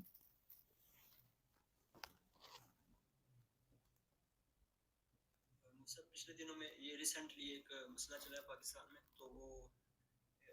قرآن پاک کی ایک آیت پیش کی گئی ہے لا اکراہ فی الدین. اس میں یہ ہے کہ قادیانیوں کو پھر جو ہے اپنی مساجد کیوں نہیں بنانے دی جاتی اور یہ تبلیغ کیوں نہیں کر سکتے. وہ قرآن کی تحریف کے حوالے سے ایک مسئلہ چلا تھا، تو اس کے پھر مقابلے میں یہ آیت پیش کی گئی تھی جج کی طرف سے لا اکراہ فی الدین. دیکھیں، لا اکراہ فی الدین کے اپنے اپنے مفاہیم ہیں. جہاں تک معاملہ رہ گیا کہ دین کے اندر اکراہ نہیں ہے، اگر کوئی بھی بندہ اپنے اپنے مذہبی معاملات کو، میں اس تناظر میں اگر بات کروں تو ہر بندہ اپنے اپنے مذہب کے مطابق اگر کام کرتا ہے تو اس میں تو ہم کسی کو کچھ نہیں کہتے. مثال کے طور پہ اگر عیسائی ہمارے پاکستان کے اندر وہ اپنے مذہب کے مطابق اپنے معاملات کرتے ہیں تو آج تک کسی بھی مسلمان نے اعتراض نہیں کیا کہ ایسا کیوں کر رہے ہیں. اگر کوئی بھی ہندو وہ مسلمانوں کے علاقے میں ہی رہ کے وہ اپنے طریقے سے اپنے مذہبی معاملات کو کرتا ہے، اپنے مذہبی رسوم کو ادا کرتا ہے، تو کسی مسلمان نے آج تک اس پہ اعتراض نہیں کیا اور اس کو زبردستی کے ساتھ اسلام کی طرف نہیں لایا اور اس پہ کوئی پابندی نہیں لگائی. اب آ جاتی ہے بات قادیانیوں کی طرف. قادیانی ظاہری بات ہے کہ وہ مسلمان نہیں ہیں، وہ مرتد ہیں. اب اگر کوئی عیسائی وہ عیسائی ہو کر اسلام کا لیبل لگائے اور وہ یہ کہے کہ میں مسلمانوں کی طرح کی مسجد بناؤں گا آئندہ سے، مسلمان اس کے اندر آئیں گے اور میں ان کو خود جو ہے نا وہ بتاؤں گا کہ اسلام یہ ہے اور اپنی تشریحات بتاؤں گا. اب یہ بات جدا ہو جائے گی کہ بھائی ہم اس کو کہیں گے جب تک آپ عیسائیت کے لبادے میں رہ کے آپ کام کریں گے اس کی ہم اجازت دیں گے، لیکن اگر آپ عیسائی ہو کے اسلام کا لبادہ اوڑھیں گے اور اسلام کا نام استعمال کریں گے اور اسلام کے مطابق آپ چلنے کی کریں گے اور لوگوں کو گھیرنے کی کوشش کریں گے، یہ پابندی والی بات ہے، پھر اس پہ ہم اجازت نہیں دیں گے. یہی معاملہ ہے قادیانیوں کا کہ قادیانی ہیں مرتد، غیر مسلم اور اسلام سے ان کا کوئی تعلق نہیں ہے. اب اگر یہ کریں کہ بھائی ٹھیک ہے ہم قادیانیت کے طور پہ ہم اپنے آپ کو مسلمان نہیں کہیں گے، ہم قادیانی کہیں گے، ہم مسلمان نہیں ہیں، غیر مسلم اپنے آپ کو تسلیم کریں اور پھر کہیں کہ جناب ہم جو ہے نا اب قادیانیت کا کام کرنا چاہتے ہیں، ہم ہر بندے کو کہیں گے بھائی ہم قادیانی ہیں، اس طریقے سے چلیں گے اور ہم مسلمان نہیں ہیں. یہ اگر بات ہو پھر تو اس کو کسی جگہ پہ جا کے اور اس کے ساتھ ملا کے کچھ اجازت کی صورت ہو سکتی ہے. لیکن بات ہے کہ کوئی بھی قادیانی اس چیز کو تسلیم کرنے کے لیے تیار نہیں ہے. وہ یہ کہتا ہے کہ ہم غیر مسلم نہیں ہیں، ہم مسلمان ہیں، جبکہ وہ مسلمان نہیں ہیں. اب وہ مصر ہیں اس چیز پہ کہ ہم اسلام کا لبادہ اوڑھ کے اور اسلام کے ہی سارے احکام کو مسلمانوں کے اندر کریں تاکہ مسلمان ہمارے قریب آئیں اور ہم ان کو اپنی تشریحات بتائیں. تو یہ ظاہری بات ہے کہ ایک کافر جب اسلام کا لبادہ اوڑھنے کی کوشش کرے گا تو اس کے اوپر اب پابندی لگے گی کہ بھائی یہ جو تم کام کر رہے ہو لوگوں کو دھوکہ دے رہے ہو، یہ جو تم کام کر رہے ہو یہ فراڈ کر رہے ہو. تو اس وجہ سے جس طرح دھوکے کی اجازت نہیں ہے یہاں پہ بھی یہ دھوکہ دے گی اور وہ اسلام کا لبادہ اوڑھنے کی وجہ سے اس کی اجازت نہیں ہوگی. یہ بالکل واضح سی بات ہے. تو اپنی حیثیت وہ اپنی واضح کرے نا، وہ اپنی حیثیت کو بالکل مان ہی نہیں رہے اور اپنے آپ کو مسلمانوں کا لبادہ اوڑھ کے ایسا کرنے کی کوشش کر رہے ہیں جس وجہ سے مسائل ہیں.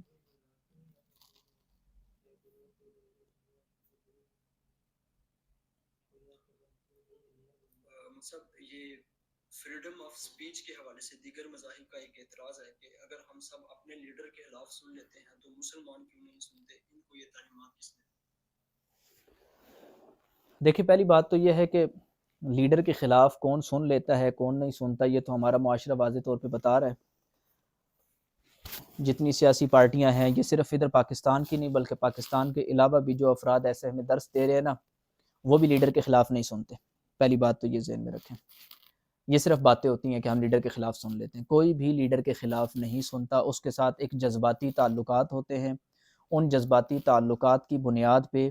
اگر کوئی بندہ ان کے لیڈر کو غلط کہتا ہے تو ہر جگہ کے قانون پھر کہتے ہیں کہ آپ ایسی گفتگو نہ کریں کہ جو انتشار کی طرف لے کے جانے والی ہو اور لوگوں کو فساد کی طرف لے کے جانے والی ہو. باقاعدہ یہ قانون بنتے ہیں پھر، اور اسی وجہ سے بنتے ہیں. اور پھر کہہ دیا جاتا ہے کہ بھئی ہر بندہ اپنی حدود کے اندر رہ کے بس اپنا اپنا کام کرے. یہ اصول اسی لیے بنتے ہیں کیونکہ ہر بندہ اپنے کبھی بھی جذبات کے خلاف بات برداشت نہیں کرتا. تو یہ سرے سے بات ہی غلط ہے کہ ہر لیڈر جو ہے نا وہ ہر لیڈر کے خلاف بات برداشت کر لی جاتی ہے. اور جہاں تک بات ہے نبی کریم صلی اللہ تعالیٰ علیہ وآلہ وسلم کی، تو مسلمان ابھی تک جتنے بھی معاملات آئے ہیں، کون سا ایسا کوئی جو ہے نا اتنا بڑا کوئی معاملہ ہو گیا کہ جس میں کہیں کہ بھائی مسلمانوں نے جن لیڈر کے خلاف جو ہے نا بات ہوئی تو اس کو جو ہے نا برداشت نہیں کیا، بلکہ ابھی تک میرے خیال میں تو یہ سارے برداشت ہی کرتے آ رہے ہیں. ابھی تک تو کوئی قدم کسی نے اٹھائے ہی نہیں ہے، بس برداشت پہ برداشت ہو رہا ہے. اور معاذ اللہ کبھی قرآن کی توہین ہو رہی ہے، کبھی کیا ہو رہا ہے، کبھی کیا ہو رہا ہے. سارے مسلمان برداشت ہی کر رہے ہیں. ہاں، قانونی چارہ جوئی کرنے کے لیے اگر احتجاج ریکارڈ کروایا جائے پھر یہ کہتے ہیں یہ عدم برداشت کا مظاہرہ ہو رہا ہے. یہ تو بھائی آپ خود جو ہے نا اظہار خیال اور اس کی آزادی کا جو ہے نا آپ درس دیتے ہیں. تو پھر اگر مسلمان جو ہے نا وہ آزادی رائے ان معنی میں کر رہا ہے کہ وہ اپنے لیڈر کے خلاف بات کی گئی اس کے اوپر احتجاج ریکارڈ کروا رہا ہے، تو وہ آپ کو لگ رہا ہے کہ یہ تشدد ہو رہا ہے. یہ پھر آپ کے اپنے اصول ٹوٹ رہے ہیں، اور آپ جو بات کہہ رہے ہیں اور جو آپ کا عمل ہے وہ آپس میں متضاد ہے. یہ درست نہیں ہے.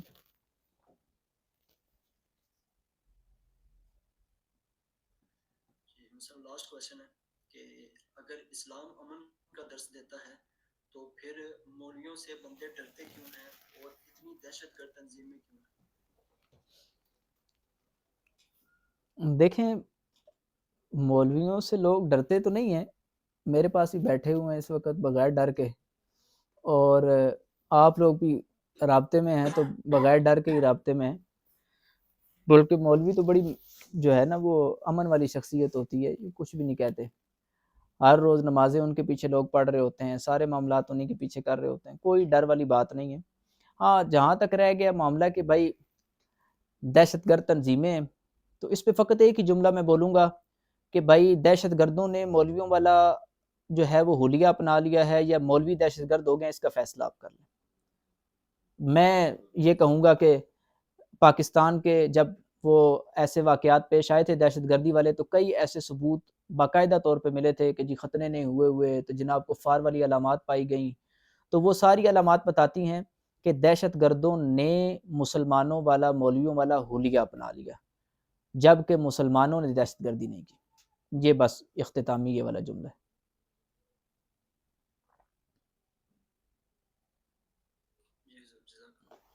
اللہ تعالیٰ سب کو برکتیں عطا فرمائے. جزاکم اللہ خیرہ وما علینا الا البلاغ.